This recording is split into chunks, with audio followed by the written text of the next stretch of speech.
bisa dikatakan berat kalau tidak ada bimbingan dari Allah. Salat subuh boten pol, kalau dibimbing oleh Allah jadi ringan. Ngaji juga begitu berat. Kalau mendapatkan bimbingan Allah ya ringan. Semua amal, ya, apa saja kadang-kadang yang ringan saja bisa jadi berat. Kapuk mungkin ringan, tapi bagi orang sakit ya, belum tentu kapuk itu ringan. Ya, jangankan ketindihan bantal, ya, ketindihan pemul, wong meriang, kadang-kadang rasanya ada yang berat. Untuk itu mari kita buka Ustadz Sonaji, materinya itu di jadwal tertulis ketauhidan ya, tapi nanti bisa berkembanglah apa saja yang kira-kira bisa meningkatkan keimanan dan ketakwaan kita dan juga menjaga tauhid kita, keyakinan kita di tengah-tengah kehidupan yang seperti kita hadapi bersama. Kita buka bersama dengan lafal basmalah. Bismillahirrahmanirrahim. Pada beliau dipersilakan.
Assalamualaikum warahmatullahi wabarakatuh.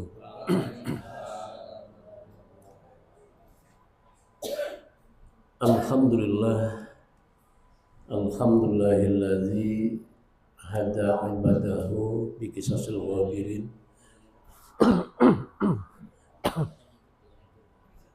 wa ja'alaha ibratan bitabi'ina ila yaumiddin. Wassalatu wassalamu ala sayyidina Muhammadin alladzi kanat hayatuhu mamlu'atan bimakarimil akhlaq wa makhasis sifat wa ala alihi wa sahbihi alladzina takhudhu siratahu nibrusan linashriddin hatta wasulu ila jidari sini sarqa wa qalbi arbata ghurba. Amma ba'du, ayyuhal muslimun rahimakumullah, usikum wa nafsi bittaqwallah faqad fazal muttaqun. Para ibu dan bapak yang saya hormati semuanya, insyaallah yang dimuliakan oleh Allah. Mengawali kajian Sabtu pagi ini, mari kita bersama-sama sejenak untuk bertafakur. Kita berpikir, kita merenung tentang nikmat-nikmat Allah yang sudah kita terima. Yang jelas nikmat Allah buat kita ini jujur nih, sudah terlampau banyak. Yen ketois tumpuk tundung tumpang suh, sudah begitu banyak nikmat Allah buat kita. Oleh karenanya pantas manakala setiap saat kita selalu bersyukur kepada Allah dengan cara kita berlatih, kita berusaha sedikit demi sedikit untuk meningkatkan kualitas ibadah kita. Sampai ketika kita beribadah itu terasa nikmat. Misalkan kita sedang sholat, pernahkah kita merasa nikmat ketika sedang sholat? Kalau sampai ada di antara kita waktu sholat takbir, setelah takbir kemudian hatinya rusuh dan gelisah, sedek sholatnya kepengin rampung, warang urung barampung orang ngapa-ngapa mudopo kantok nang teras masjid. Ini satu bukti bahwa dia belum bisa menikmati ketika sedang sholat. Usahakan ketika kita sedang sholat, ya seolah kita ini sedang berhadapan dengan Allah, bukan sholat ya kita merasa kita sedang menghadap Allah Subhanahu wa Ta'ala, sedang laporan bisik-bisik kepada Allah. Karena sholat dikatakan as-sholatu hiya yunajirul bahu. Sholat hakikatnya adalah laporan seorang hamba kepada sang Khalik.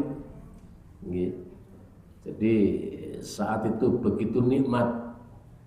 Walaupun mungkin kita belum sampai tingkat derajat ihsan, karena orang yang sudah mencapai tingkat derajat ihsan itu berbeda. Ihsan adalah anta butallaha ka'annaka tarahu fa illam takun tarahu fa innahu yaraka. Ihsan adalah kamu menyembah Allah seolah kamu melihat Allah. Fa illam takun tarahu, sekalipun kamu tidak melihat Allah, ingat fa innahu yaraka, Allah yang melihat kamu. Jadi kalau sholat kita sudah takbir tenang gitu merasa nikmat, ini berarti kita sudah mulai untuk bisa khusyuk dalam sholat. Ibu-ibu sudah bisa khusyuk dalam sholat apa dereng, Bu? Khusyuk nek bahasa pasar manis nopo? Kalau Purwokerto Wetan khusyuk niku asik. Nah, angger lagi ibadah ngerasa asik loh mboten. Asiknya kayak ibu-ibu lagi nonton sinetron bersambung gitu Itu kan khusyuk banget. Bagaimana nggak khusyuk wong filmnya tayang jam 8, jam setengah itu senata karpet nang ngarep TV. Barang wis jam 8 disetel TV-ne, film bersambung dan luar biasa khusyuk banget. Maune angger diundang bojone krungu. Ning barang lagi nonton film saking khusyuk diundang bojone ora krungu. Malah nanggonku anak ada pengantin baru, tapi ini udah nikah 2 kali. Jadi usia 35 tahun, waktu menikah usianya 25 tahun. Tapi suaminya kemudian meninggal. Nah usia 35 tahun nikah lagi. Nikah, saya enggak saya sebutkan orangnya Nah waktu nonton TV itu karo nangis gitu loh. Nang ngarep TV karo nangis. Nah sing lanang bingung banget, kidene bojoku nangis kenapa ya? Ditakoni, Bu, apa nangis? Iya. Nang apa? Orang ngapa-ngapa ora apa. Aja kayak gue nyong salah karo kono, ora bapak ora salah. Sing bener ngger nyong salah aku njaluk ngapura. Ora bapak ora salah, bapak keman karo aku. Lah tapi kenapa kowe nangis? Kok jawabannya anu Pak, filmnya jen persis kayak rumah tanggaku zaman biyen. Jajal bayangkan, saking khusyuk nonton tante karo nangis. saking asik ya, kayak bapak-bapak ya, lagi nonton Piala Dunia kan khusyuk banget ya. Bagaimana nggak khusyuk, arep sare ngomong karo ibune, Bu, aku ngerti digugah jam 1 bengi ya, Bu. Sing wedon alhamdulillah bojoku arep tangi bengi. Arep tahajud, Pak, ora. Loh, tangi bengi mau arep qiyamul lail ora. Lah arep ngapa? Arep qiyamul bal-balan, jajal bayangkan. Saking khusyuk kayak gitu ya. Jadi ketika kita beribadah sudah bisa merasa nikmat, itulah ya yang kita harapkan, yang diharapkan oleh Allah dan Rasulnya. Selanjutnya salawat serta salam semoga tetap dilimpahkan atas Nabi akhir zaman, yakni junjungan kita Nabi Muhammad SAW. Beliaulah pembawa risalah ilahi sebagai rahmat untuk semesta alam. Ibu bapak rahimakumullah, tadi malam saya di WA Ustadz Sutopo, intinya mengingatkan pagi itu pengajian gitu ya. Saya sampai agak lupa gitu ya. Pokoknya pengajian, aku orang ngerti temanya apa ya, orang ngerti gitu ya. Mung sekilas dok gitu. Tapi tadi dikatakan berkisar permasalahan tauhid. Oke, Bapak Ibu rahimakumullah.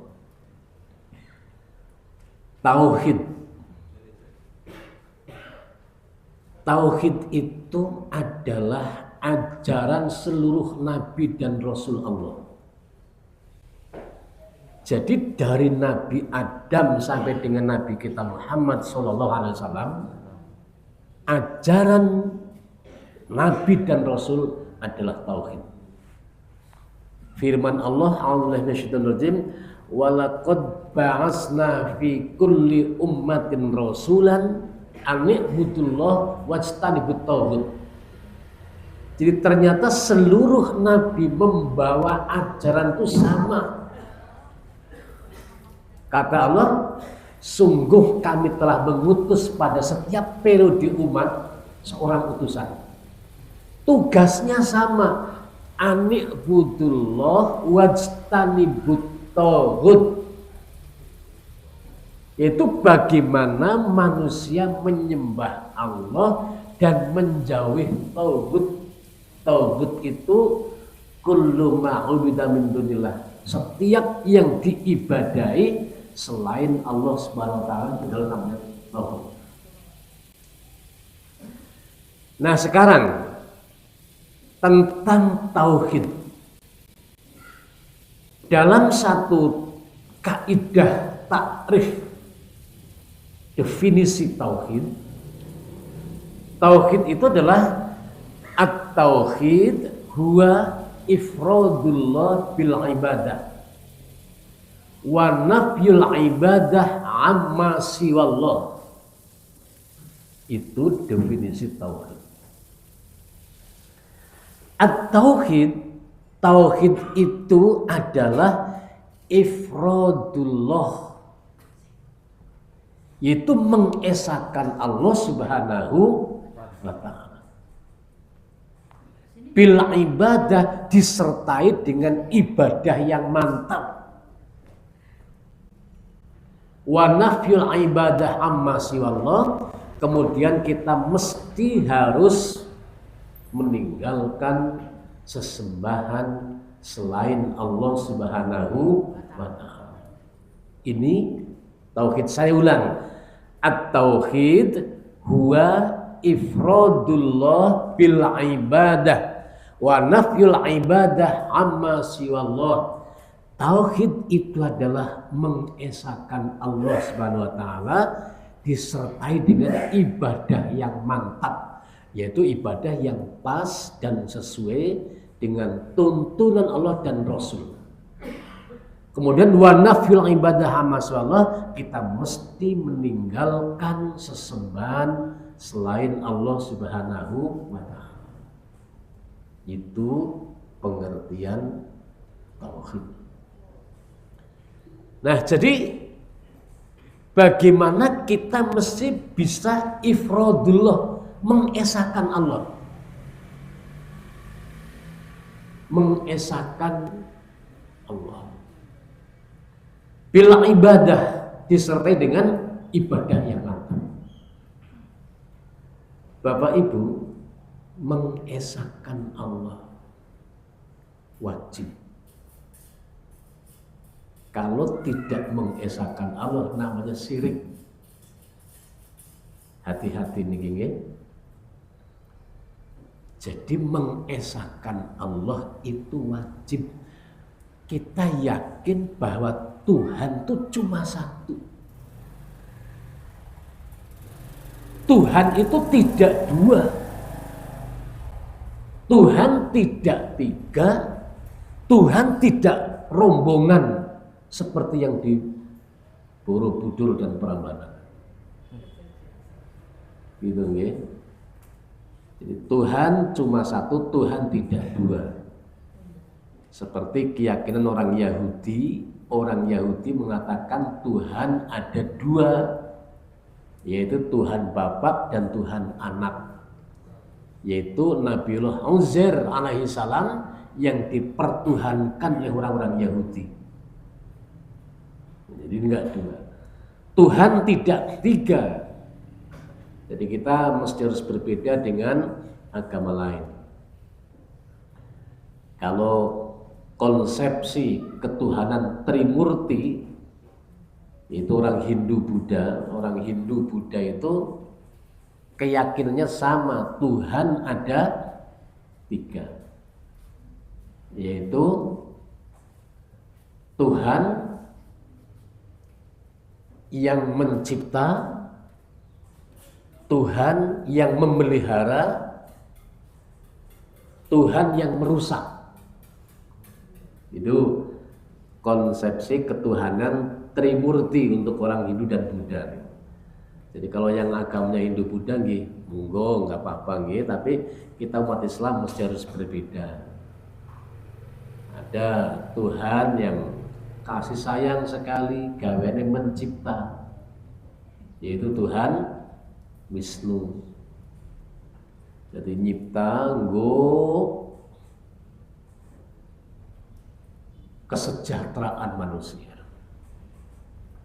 Nanti ada Tuhan yang merusak, Tuhan Siwa. Jadi ciptaan Wisnu seringnya dirusak nang Tuhan Siwa. Tapi juga nanti ada Tuhan yang bagian perbaikan adalah Brahma. Jadi wong Hindu tenang aja, ciptaan Wisnu dirusak oleh Siwa. Nanti ada yang memperbaiki, itu Tuhan Brahma. Monggo bagi yang beragama Hindu Buddha itu diyakini, tapi umat Islam mesti tidak boleh sama dengan Tuhan tidak tiga seperti konsepsi ketuhanan Trinitas. Jadi kalau orang Kristen Tuhannya ada tiga, Tuhan Bapa, Tuhan Anak, dan Ruhul Kudus. Monggo itu bagi yang beragama Nasrani silahkan itu diyakini, tapi umat Islam tidak boleh sama dengan mereka. Jadi seperti itu Bapak Ibu rahimakumullah, saya pernah dialog dengan orang Kristen, tapi bukan Katolik, bukan Protestan. Ini saya pernah dialog dengan mereka selama 6 bulan. Selama 6 bulan saya dialog dengan orang Kristen tapi Yehova, bukan Katolik, bukan Protestan. Selama 6 bulan. Awalnya begini, saya di Jalan Penatusan. Waktu itu saya masih mahasiswa Saya masih kuliah, masih bujangan dulu Nah, jam 9 pagi itu pintu diketuk 2 kali. Kemudian saya buka, ada mbak-mbak 2 Terus saya tanya, gimana Mbak, ada apa? Terus dia nanya gitu, maaf Pak, di sini ada yang beragama Kristen apa enggak? Saya bilang enggak, di sini semuanya Muslim. Itu kan di pintu ada tulisan Assalamualaikum pakai tulisan Arab. Tapi saya penasaran. Monggo Mbak, silakan, barangkali ada yang bisa disampaikan ke saya.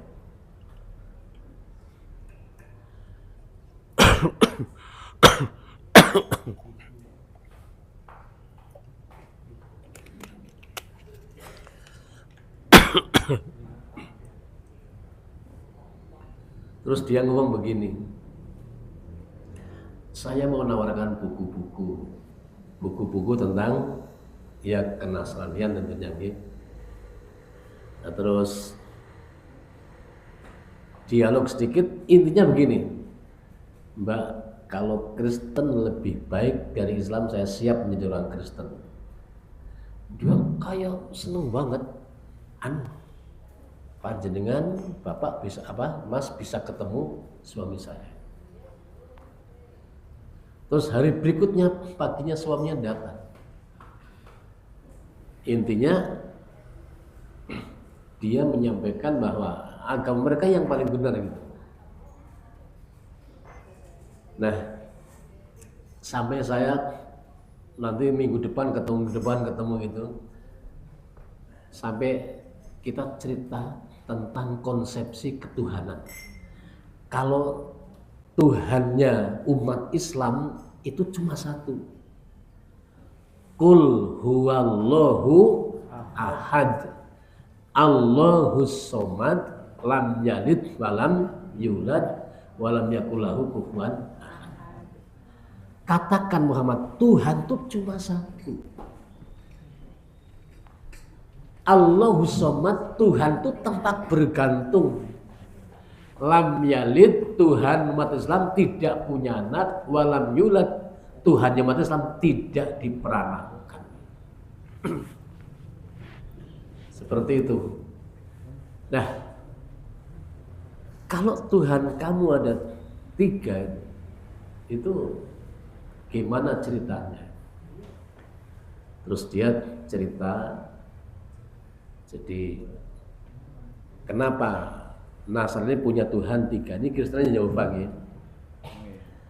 Tempatnya itu kalau di Kali Putih,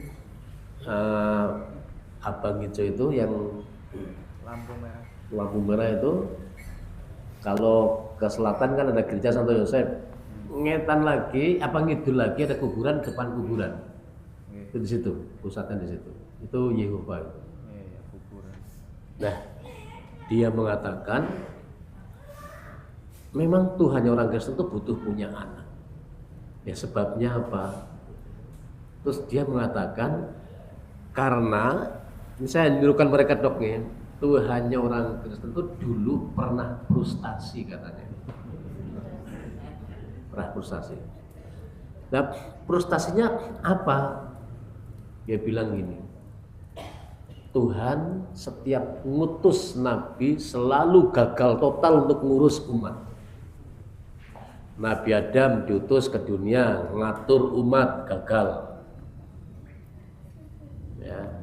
Kemudian Nabi Idris diutus untuk ngatur umat, gagal.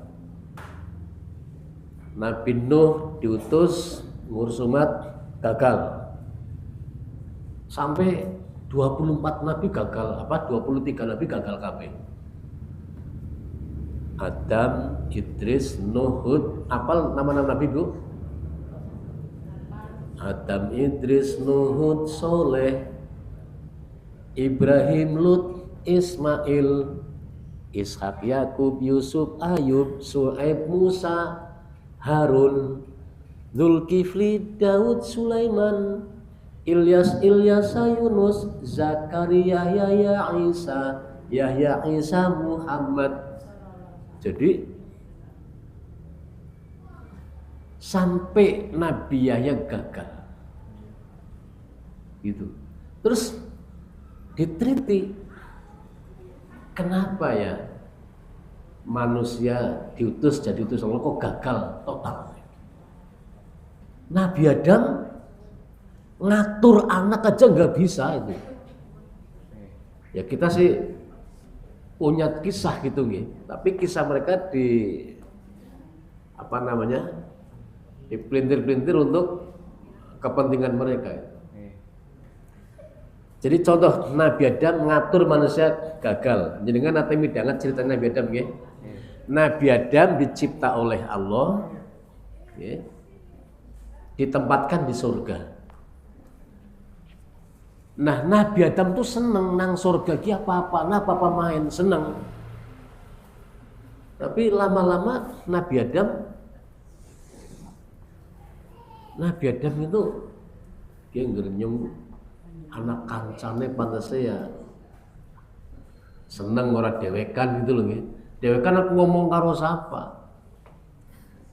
Nuwun sewu ki dunia ki ya nggon jenengan kabeh urip dewekan nang dunya ki. Kepriye kira-kira? Langkah kancane langkah tanggane. Mesti enggak mau. Nah, maka setiap ujung doa Nabi Adam beliau mengatakan, Tuhan beri saya teman hidup. Jadi Nabi Adam ini nanti gini. Kenapa? Saya mundur dikit gini. Ini. Kenapa manusia diutus ngatur dunia kok gagal? Karena manusia itu turunan orang yang berdosa. Itu Nabi Adam nanti. Paham ya? Karena manusia turunan dari orang yang berdosa. Ini. Ibarat Adam itu cetakan yang sudah retak. Nun sewu Bu. Jenengan nate membuat kue roti nggih. Roti nopo biasanya Bu jenengan buate? Bolu. Nggih umpamane nggih. Ibu-ibu membuat roti bolu cake. Ukuran telur 8 sing mandan gede nggih. Ini yang 4 diambil kuning-kuningnya tok, yang 4 kuning dan putih masuk. Telurnya telur bebek biar aromanya lebih mantap nih. Jadi kan udah menyiapkan gandum, sudah gula pasir, sudah TBM sudah disiapkan. Kemudian telur dikocok, masuk gula pasir, masuk gandum, TBM, okay. Wes, kemudian dimasukkan ke oven. Nah, tapi nanti waktu jiot loyangnya tiba peot loyangnya peot. Nggih, peot loyangnya Pak, ora apa-apa nunggu dhewe iki ora didolik iki. Peot ora masalah. Loyang peot nggo masuk kasih adonan. Masuk open. Wis mandan kuning diwalik. Wis mateng dintas. Bapak Ibu. Sebab cetakane peot, maka rotinya menjadi peot. Sebab Adam orang yang berdosa, seluruh anak keturunannya itu punya dosa. Itu konsepsi dosa warisan. Jadi seperti itu tuh. Jadi mereka mengkiaskannya seperti itu, menganalogikannya itu seperti itu. Adam ibarat cetakan sudah retak, sudah peot, maka hasil cetakannya menjadi peot. Gitu. Nah, Adam, kembali ke Adam. Jadi Adam ketika dicipta, taruh di surga, seneng, tapi kesepian, minta Tuhan beri saya teman hidup. Minta belum dikabulkan, minta belum dikabulkan. Nah, karena minta sering minta belum dikabulkan, capek Nabi Adam. Ketika capek ngantuk, tidur di surga. Ketika Adam tidur di surga, Allah mengabulkan doa permohonannya. Diciptalah wanita yang cantik jelita, kasih nama Hawa, taruh di sebelah Adam yang sedang tidur. Itu. Nah, ketika Adam bangun terbelalak, kaget, ada perempuan cantik. Ini doaku dikabulkan. Nabi Adam seperti itu. Nah, kemudian Nabi Adam bangkit beranjak mendekati Hawa. Ketika Hawa mau dipeluk, stop. Jangan lakukan itu. Kata Allah, jangan lakukan itu. Nabi Adam, kalau bahasa kita ngomong begini, Tuhan, bukankah Engkau cipta wanita ini untuk saya? Iya, ini memang untuk kamu. Kenapa saya nggak boleh memeluk?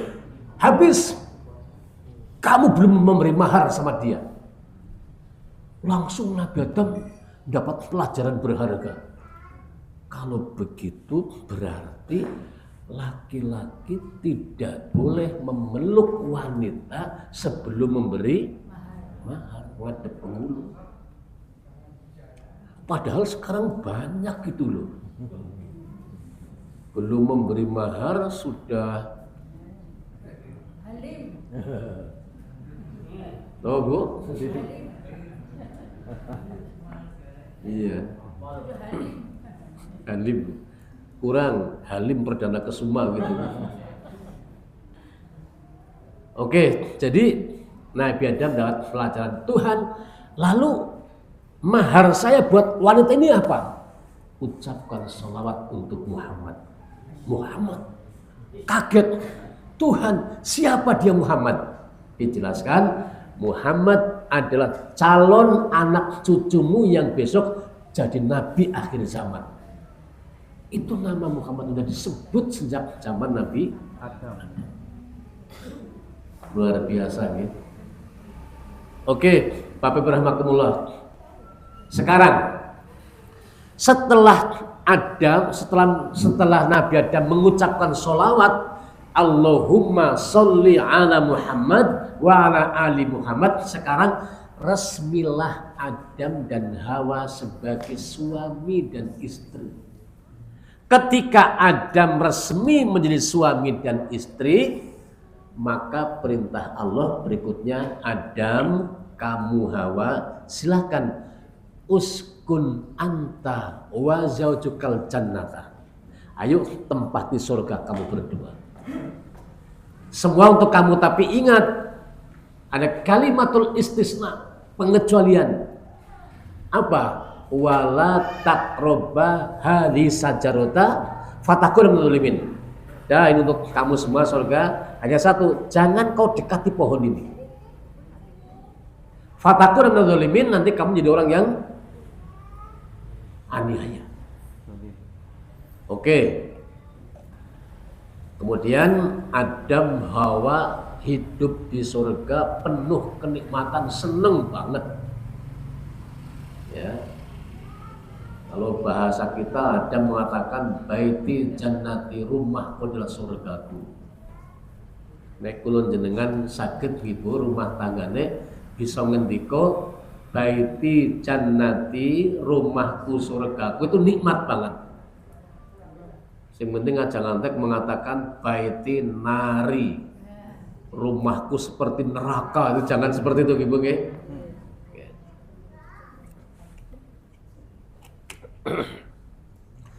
Nah sekarang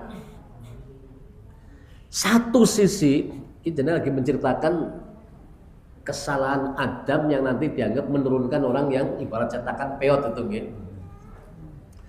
Begini, satu sisi Adam dan Hawa seneng sebab hidup di surga cuma berdua, apa-apa nak, apa-apa main. Ora tuku melu nganggo, ora gawe menikmati, itu surga itu. Seneng banget. Nah, tapi sisi lain iblis yang nggak suka. Iblis kelingan karo lakone dewek biyen ketika Adam dicipta oleh Allah suruh sujud dalam artian menghormati. Adam nggak mau. Wa idh qala rabbuka lil malaikati isjudu li adama, semua fasajadu illa iblis. Ketika Tuhan memerintah malaikat sujudlah kamu kepada Adam, hormati itu Adam, semua malaikat hormat kepada Nabi Adam, illa iblis, kecuali Iblis ini. Aba wastakbar, dia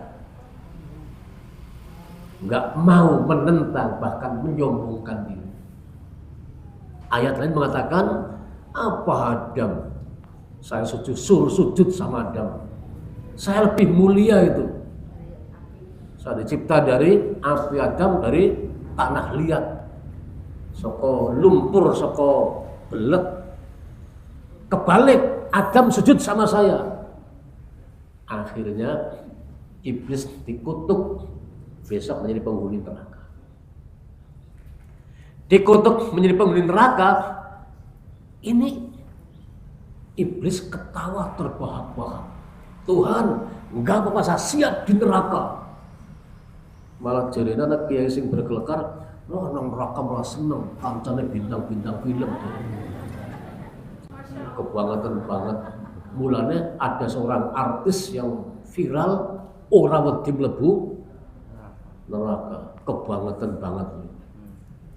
Siapa namanya? Nikita. Kebangetan banget nih. Orang wani nantang neraka gitu nggih.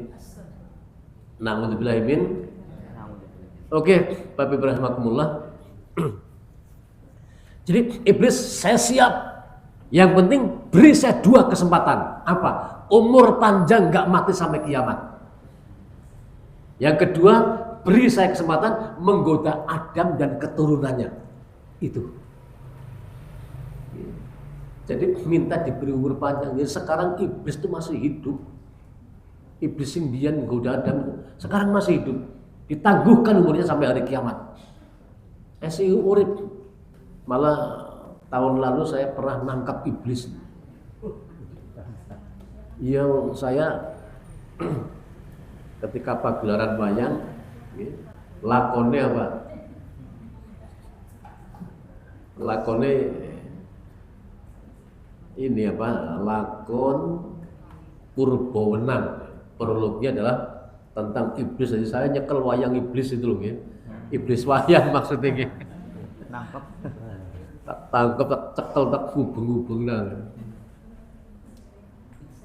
Oke, saya minta umur panjang, gak mati sampai kiamat. Yang kedua, beri kesempatan saya menggoda Adam dan keturunannya.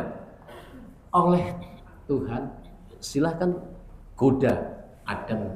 Tapi ingat, hambaku yang mukhlasin itu gak mungkin digoda. Karena iblis mengatakan, illa ibadaka minul mukhlasin, kecuali hambamu yang enggak saya goda, hamba yang ikhlas kepada Allah Subhanahu wa taala.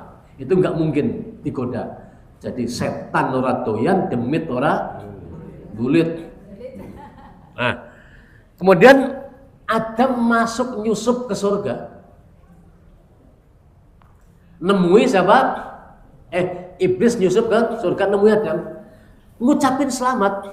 Adam, kamu Hawa, kata iblis, selamat untukmu berdua menikmati indahnya surga hari ini. Kok hari ini? Maksud kamu? Ya, hari ini silakan kau nikmati indahnya surga. Karena apa? Besok kamu akan dikeluarkan dari surga. Adam mengatakan, iblis, saya nempati surga atas perintah Allah. Jadi gak mungkin saya keluar dari surga. Ini perintah Allah. Nih, Tuhan itu bosan sama kamu. Maksud kamu ibarat orang Banyumas kompleks Pasar Manis. Wis dingendikana wong wis dikasih hati sing rogo ampun. Wis dikasih surga sing jaluk-jaluk bojo, jaluk istri. Tuhan bosan sama kamu. Besok kamu akan dikeluarkan dari surga. Enggak, pokoknya saya kepengen kekal di sini. Kamu pengen kekal? Iya, saya pengen kekal. Nih, rahasia. Kamu jangan ngomong tapi apa? Kamu pengen kekal berdua sama Hawa? Iya, saya pengen kekal di surga. Nikmat di surga.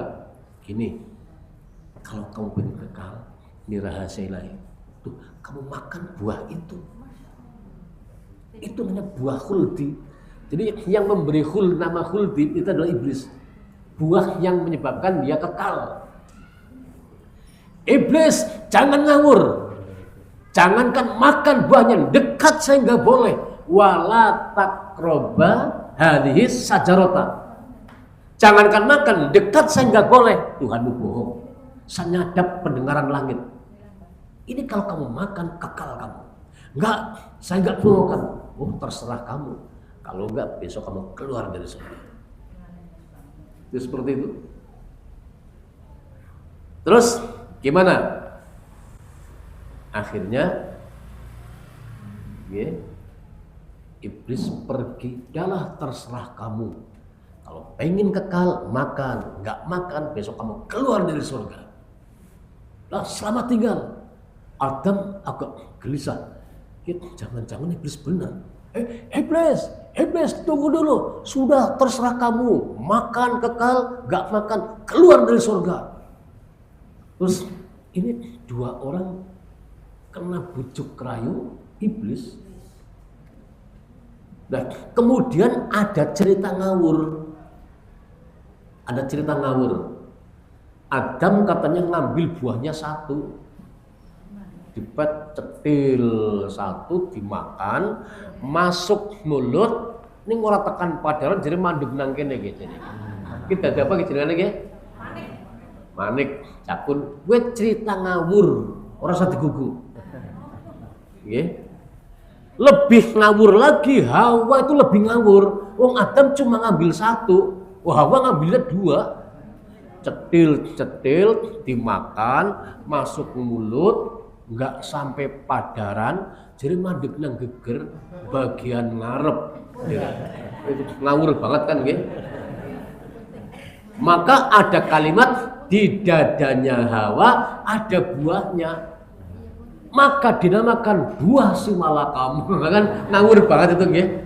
Iya, wong wanita itu punya fitrah, dia hamil, dia melahirkan anak, dia menyusukan. Cukup terjadi dari buah khuldi, kan ngawur banget, nggak usah dipercaya. Gitu, nggih. Oke, setelah Adam Hawa makan buah khuldi, kemudian pakaian Adam Hawa tanggal sama sekali. Tak sehelai benang pun yang melekat di tubuh Adam dan Hawa.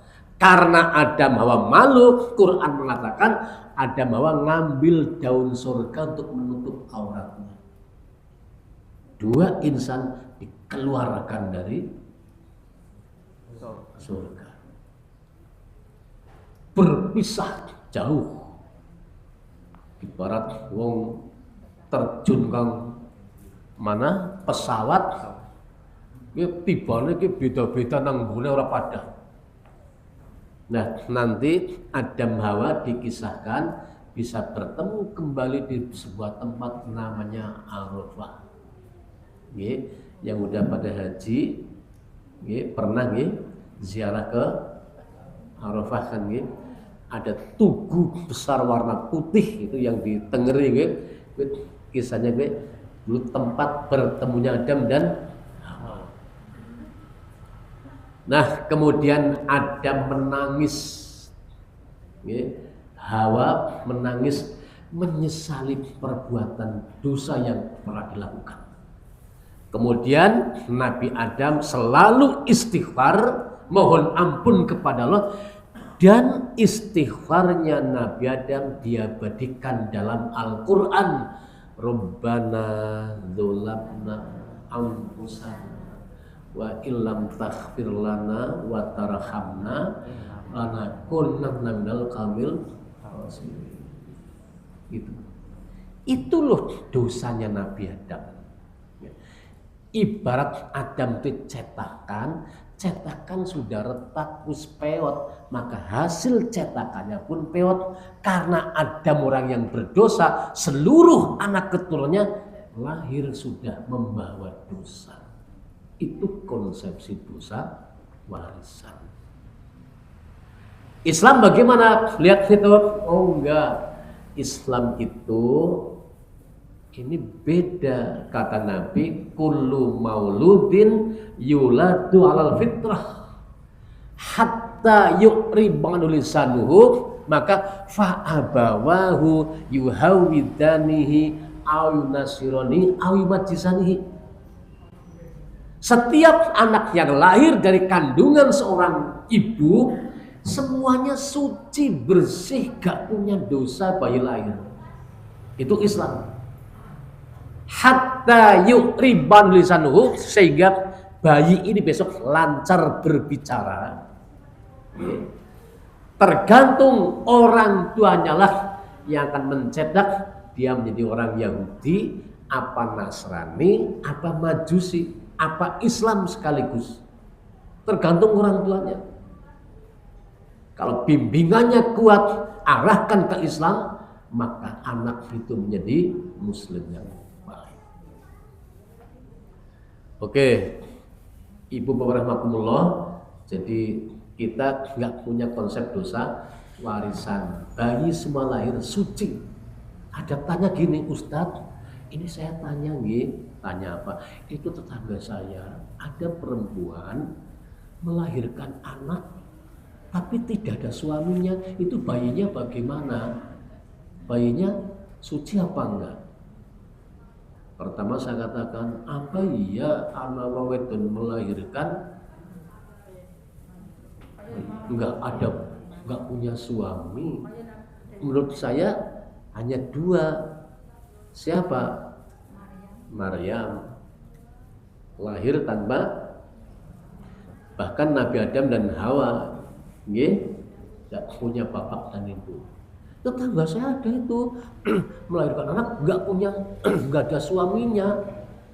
Saya bilang ada lah, bapaknya pasti ada. Coba sikit buah ginangan di apa nang Baturaden apa nang Kelakang, orang ngerti gitu lagi.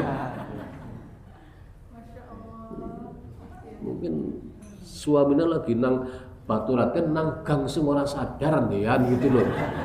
Kan bisa begitu ya.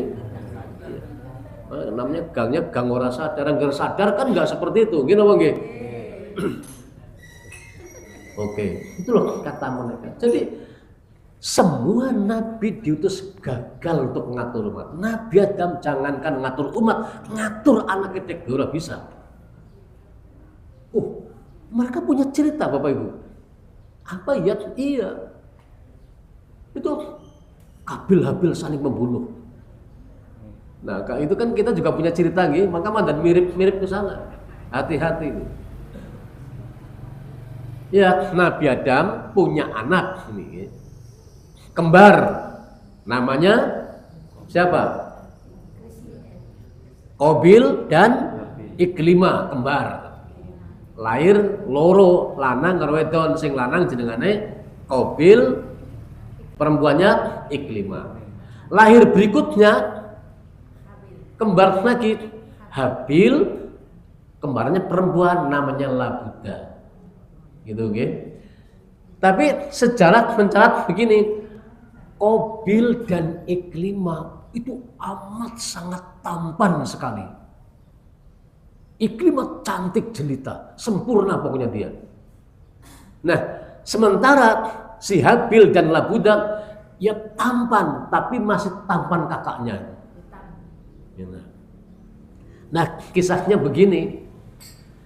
Nalikane putra putri Nabi Adam sampun titiwan cindungkap yuswa, sudah dewasa, maka perintah Allah, Adam, nikahkan anakmu dengan cara yang islami. Kan Nabi Adam bingung, nikah Islam itu bagaimana, belum ada orang. Dijelaskan, nikahkan tapi jangan dengan kembarannya. Disilang. Qabil kembarannya Iklimah. Ini Habil Labuda. Jadi Qabil dapat kembarannya Habil namanya Labuda. Si Habil dapat kembarannya kakaknya Qabil namanya Iklimah. Itu seperti itu. Jadi disilang. Jadi tujuan apa ya kita nggak ngerti gitu gitu, biar Islami gitu gitu, aja dengan kembarannya. Gitu. Cuma di sini Qabil kecewa. Kenapa? karena Iklimah lebih cantik daripada Labuda. Tidak. Kalau Habil sih jelas seneng ngulik Iklimah wong cantik. Mungkin apa kira teori perbaikan keturunan apa bagaimana ya? Wong nggon sing gagah karo sing ayu, anake ayu-ayu gagah-gagah. Wong nggon sing ora pati main karo pati main, anake mbok ora main. Nek sing ora main karo sing main, sing ora main karo sing main. Anak kisah biyen nggih, Bapak Ibu. Ada seorang profesor. Profesor kan mesti pinter nggih. Nek ora pinter ya ora mungkin gelar profesor. Ning orangnya buruk banget, sama wajahnya jelek banget. Tapi otaknya cerdas banget. Anggur ngaca kecewa, kacanya banting. Ngaca mending ini wajah elek banting kacanya. Kacanya salah apa ya? Ngaca mending kae nggon banyu nang bening padha bae. Banyune sok pasir men budak sisan enggak ora keton. Terus lama-lama sadar ini kan ketentuan ilahi. Saya ya usah diterima kenapa. Sing penting kok anaknya aku aja kayak aku jelek. Maka profesor ini cita-cita saya harus memperbaiki turunan dengan cara apa? Mencari perempuan yang cantik jelita walaupun bodoh ora masalah. Sing penting bojoku ayu. Dadi kok nek nyung bojo ayu walaupun bodoh mengko lahir anak ya, pintere kayak bapaknya, bagusnya kayak bojone. Temenan nyari perempuan sing wayu banget nih bodone pol-polan. Pernikahan terjadi, hamil istrinya, lahir, barang lahir ternyata harapan tidak sesuai dengan kenyataan. Harapannya bagusnya kayak ibune, pinternya kayak bapaknya. Barang lahir ora, eleknya kayak bapaknya, bodone kayak ibune. Jajal bayangkan.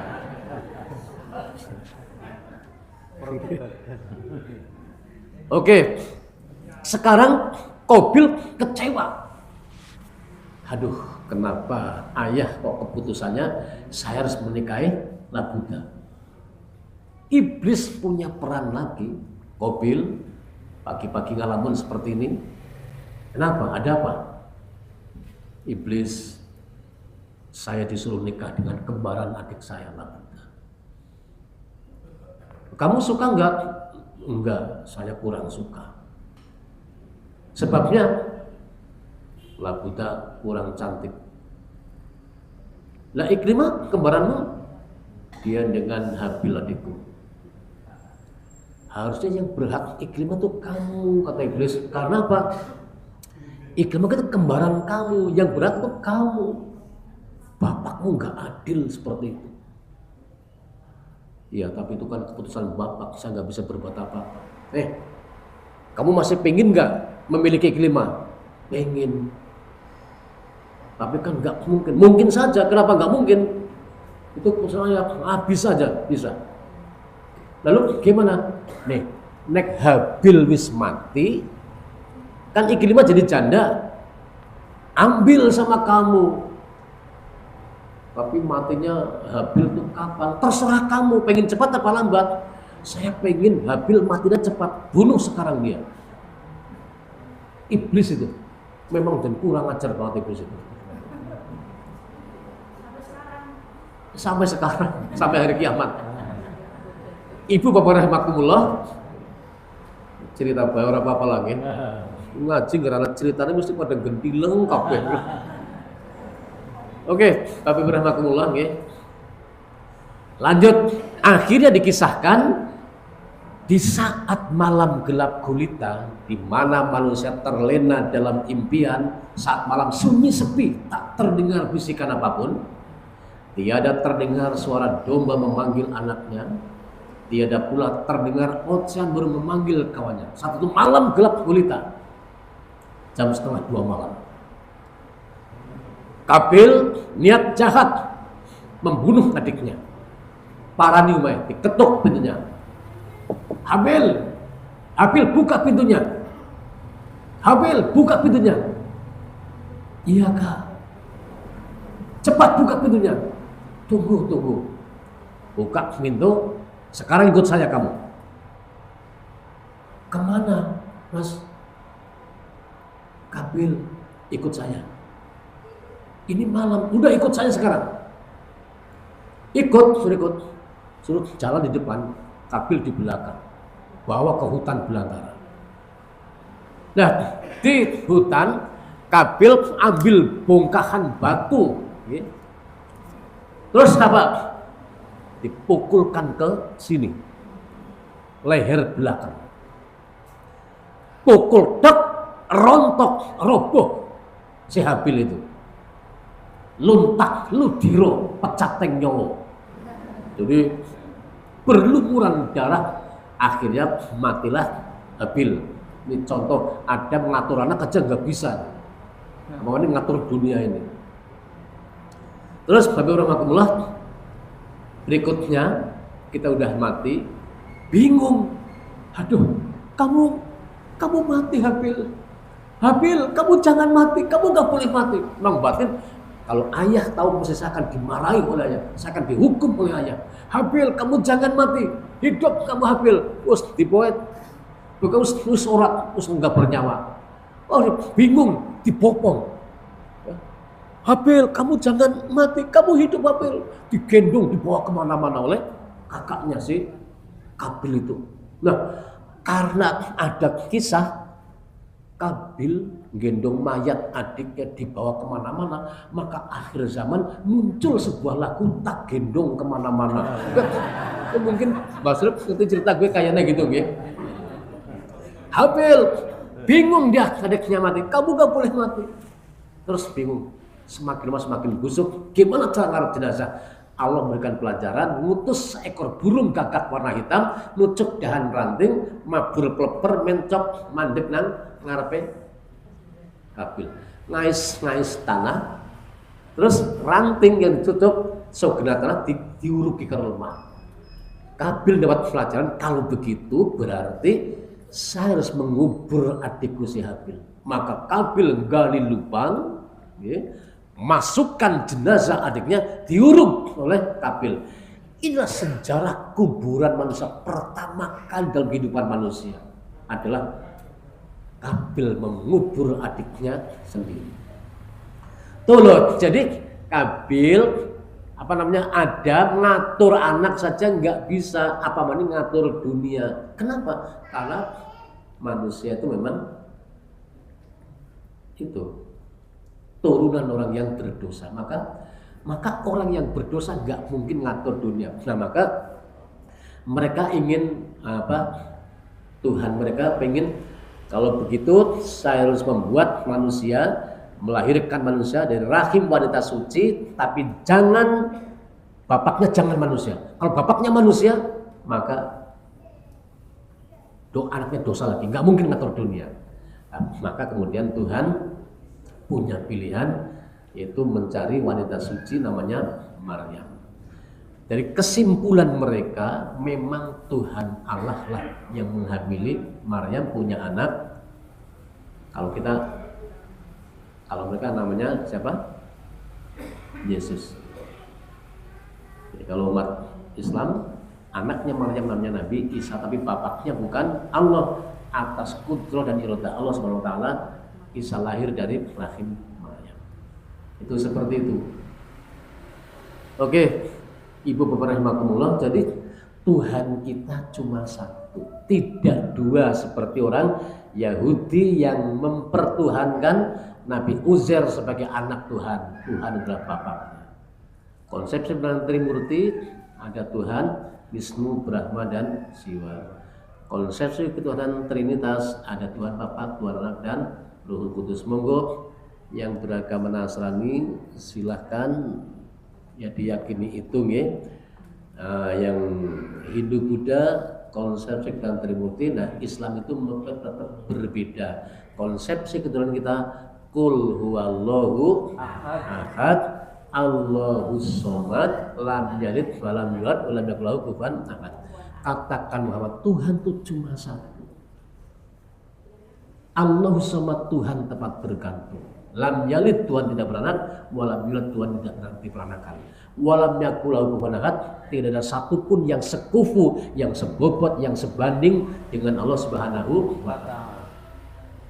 Nah, setelah kita tahu, maka bagaimana kita mesti mengesahkan Allah dan tidak menyekutukan Allah Subhanahu wa taala.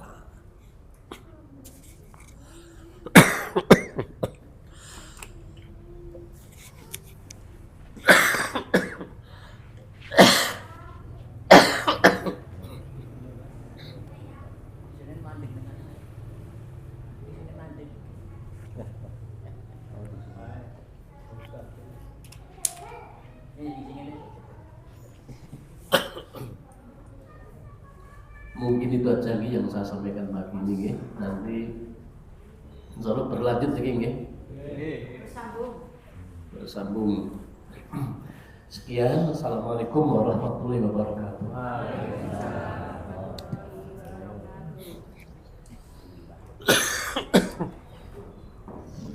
Sekian Ibu Bapak yang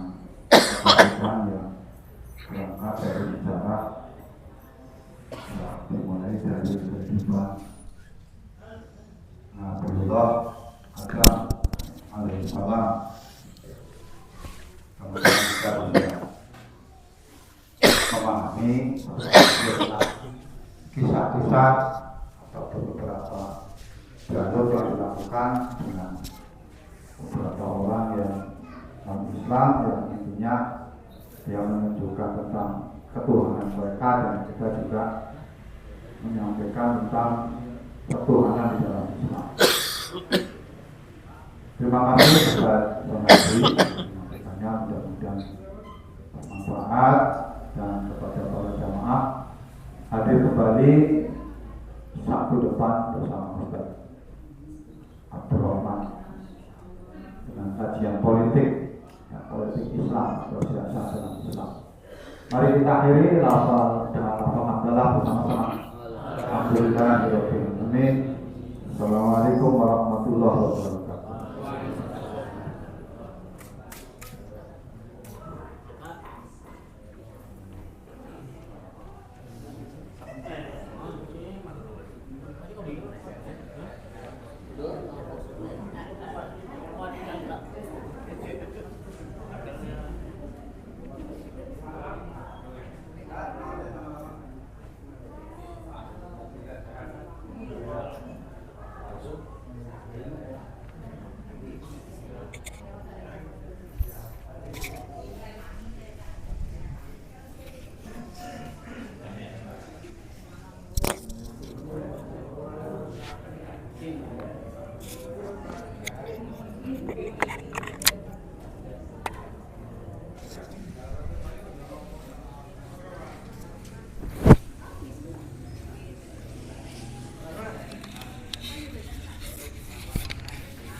Bu. DPD. Iya.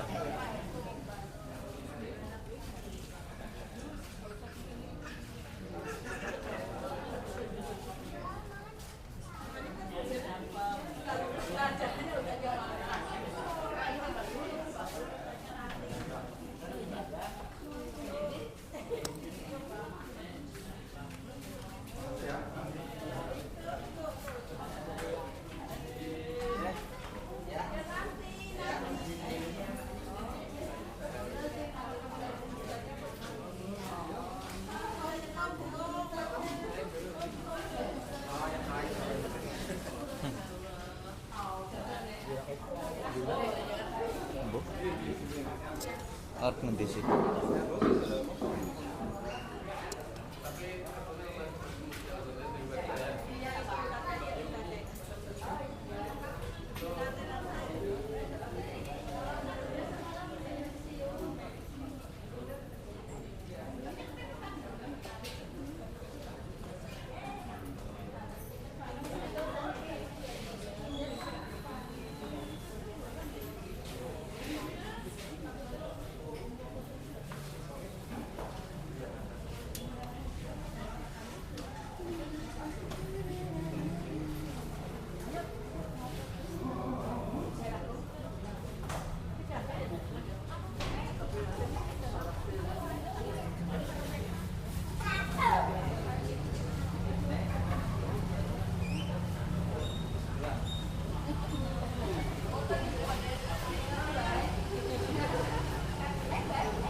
2 kali ya Pak?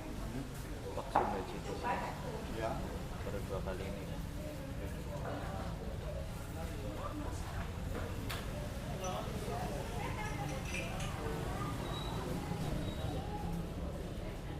Lingkungannya itu kan masih ya sudah ya kan. Penerima NU Tapi ya nampaknya berkembang. Yang paling maju ya. nanti ya orang ketemu.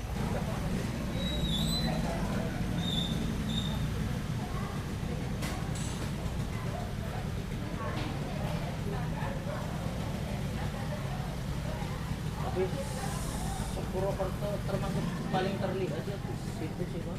Sampai yang lainnya aku kayak ratusan maju palingnya di pimpinan pusat kok banyak.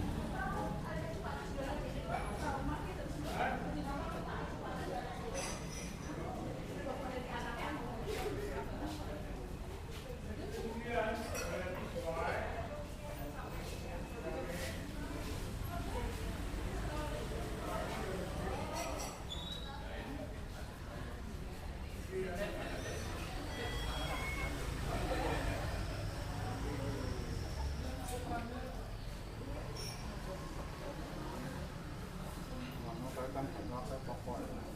Berarti apa ya? Dalam juga apa? Kurang paham. Kurang terkenal. Dan harus nang desa nang anak asisten kan bukan sudah bisa. Oh sudah.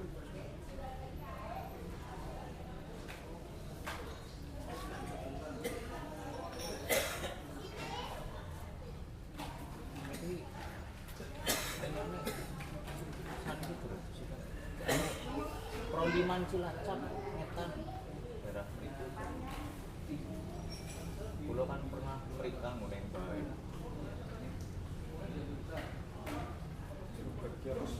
Nggih jeruk legi Pak. Jeruk legi.